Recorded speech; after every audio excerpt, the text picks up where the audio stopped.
I have no idea what voodoo magic is going on in South Florida right now, but Miami looks legit. And I know that we've talked about Miami for years in the past about what they have been and what they should be, but if you take anything away from this spring, this feels like a roster hell-bent on finally making a name and sticking around for the long-distance future underneath Mario Cristobal. There's a sense of urgency. They can definitely feel the recruiting fruits of their labor transition well. They've added in the right players via the portal, and it seems like everything is harmoniously trending upward. And just to add the cherry on top of everything, they arguably got the best running back in either transfer portal period with the addition of Damien Martinez from Oregon State. And now the question turns to, what are real expectations for the Hurricanes in 2024? What's going on, everybody? It's Cole Thompson here. Make sure that you like the video, hit the comments section. What are your thoughts on Damien Martinez saying goodbye to Corvallis and hello to Coral Gables? And make sure you hit the subscribe button, because we're not trying to become just the #1 YouTube show talking about our favorite sport, but we're definitely trying to become the #1 college football community on YouTube. Follow me on social media, wherever you get your social media, Twitter, Facebook, Instagram, TikTok, all same username at Mr. Cole Thompson. Slide in the DMs or email me at colethompsonwriting.com if you would like to see one of your videos just go viral. I love doing one-off videos where it's questions from the fans, and tell your friends, your family, your mortal enemies, best of bros, and college football aficionados everywhere, because I just want to make this the #1 platform talking college football every single day. Miami lands Oregon State running back Damien Martinez, and that's a major win. That automatically is just basically, imagine you hitting the jackpot, and then you're driving to pick up your reward money, and lo and behold, somebody just says, hey, we robbed a bank, you're never going to get caught, here's $20 million. That's how this has to feel. You get a running back that is proven, established, and is a hard-nosed, physical type of player that has over 2,000 rushing yards in the last 2 seasons at Oregon State. He was the X factor for this Beavers team. He was physical. He didn't care about making friends. He, in fact, loved the fact that enemies were just pile driving into him. And the way that he runs the football, there's a little bit of elusiveness, but there also is that forcefulness that is just going to terrorize ACC defensive linemen. Nobody can bring him down at initial contact. Go back and watch the way he played in Corvallis the last 2 years.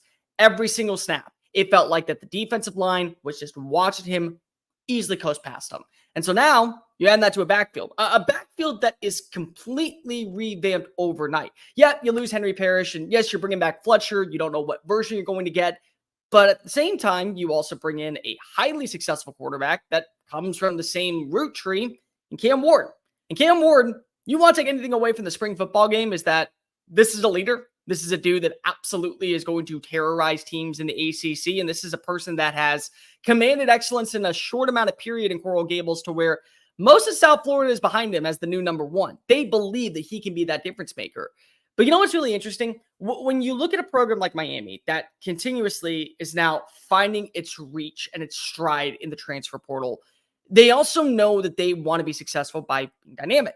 And Shannon Dawson's offense, for a lot of people that maybe don't understand what was being run at Houston, this is the type of running back you want. Yeah, it's cool to have Henry Parrish, and it's cool to have Fletcher out of the backfield adding some value, but this is an offense that can easily go coast to coast when it throws the football around the yard. They have weapons. They have dudes. You bring back Xavier Redstro. I mean, there's a lot of positivity in the passing game, but much like the hidden gem that is Tennessee, you watch the way they run the football. They're physical. They averaged 5.2 yards per play last season, and now you're adding in a guy that's coming off of averaging almost 6 yards per play.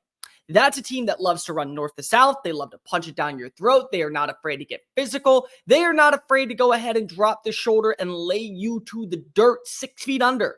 That's Miami's rushing attack, and now you get the best version of this running back to come into your backfield.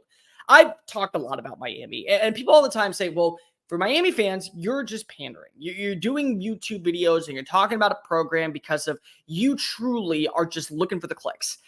Guys, I don't have enough subscribers to be able to pander to anybody. I hope that most people are watching these videos. I hope that most people are subscribing and they're seeing the amount of work and attention that I put in, and that I enjoy doing these videos because of it's my safe haven. And I want to turn this into a full-time career here on YouTube. I talk about Miami because I said years ago, watch for year 3. Last season, I said Miami is going to be the Texas of 2024. Ask me what I thought about Miami last season. I know what Miami is. I know that Miami's underachieved. I think most people understand the way that we view the Hurricanes and how their fan base is elatedly active on social media. you would expect more prominent results. They've had one defining great season in the last decade where the fan base has been able to actually toot their own horn, be able to be proud of what the fruits of their labor were, and say, we know that we're on the come up. And then slowly but surely, you lose Mark Riddick, you turn to the Manny Diaz era. That was a hot skip and a jump of a guy well over his head at the time to go to get Mario. And Mario may have had different plans than what fans envisioned. Fans probably said, well, we got a quarterback that's on the come up in Tyler Van Dyke. We have a good overall persona. We like our recruiting trail. Well, now you can really say, I like the way that this offense is constructed. I like the way that we have a good mastermind calling the plays in Shannon Dawson. I like the way that we have been able to continuously recruit. And we're not just getting premier players in terms of high-profile names in the portal. We're getting guys that are going to be difference makers from the get-go. And we know that when they touch down in South Florida, they're here because they're supposed to be. They're not here to work their way up the pecking order. No, they're here because of we need them here. And now you're adding in a guy like Damien Martinez. Here's the best part. They understand that this is a year where things have to start hitting. This is a year where things have to start culminating. You've had your time to establish a culture, build a great identity. Well, now put your money where your mouth is. Show that this is where everything that you culminated and envisioned is actually a reality. It's something that can become a formality and something that can end up being a baseline for the future. You have the talent, you have the players, and you have the consistency and the veteranship to take that next jump. Every team that was good last year and made it to the college football playoff, they knew how to run the football. That's a part that people, I think, seamlessly forget because we're so much enamored by the passing game. They knew how to run the football. Alabama.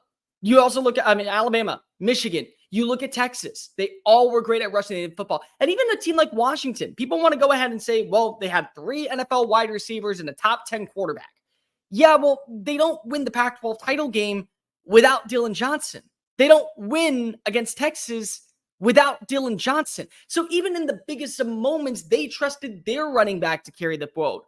You can be a good team. You can be a great team. You can have everything going for you in terms of roster construction, and you hit your stride at the right moment.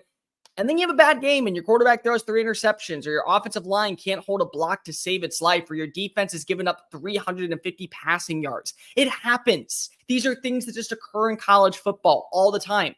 But you need to have that second win. You have to have that trick card, that ace in the hole, the one thing that will separate you in a game where you don't really care about what the point spread is or how many points you win by or how you get on out of there. You're just looking to stay the course. That's all you're trying to do. Stay alive in a 12-team postseason picture.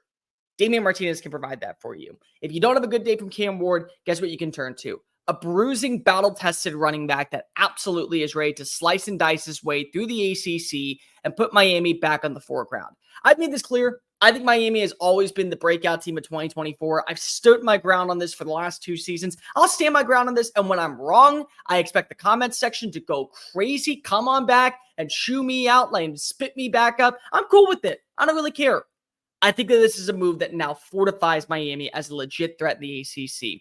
Beforehand, they were a team that if they made the college football playoff, I don't think many people would be shocked. Now, this is a team where you can start having those expectations about potentially being a part of the dozen dance. They're well built, they're well tested, and now with Martinez making headlines, they should be moving and scooting their way up the pecking order when it comes to power rankings in the ACC, and probably power rankings when it comes to the overall persona of the college football playoff. Make sure you hit the subscribe button, the link down below. Comment, what do you think of Damien Martinez's addition to Miami's offense? Make sure that you tell your friends, your family, your mortal enemies, best of bros, and college football aficionados everywhere about this channel, because we're on the race to become the #1 YouTube show talking about our favorite sport, but more importantly, the #1 college football community. Make sure you're following me on social media. And if you want to send me a question, email me at colethompsonwriting@gmail.com. Until next time, folks, I am Cole Thompson. Later.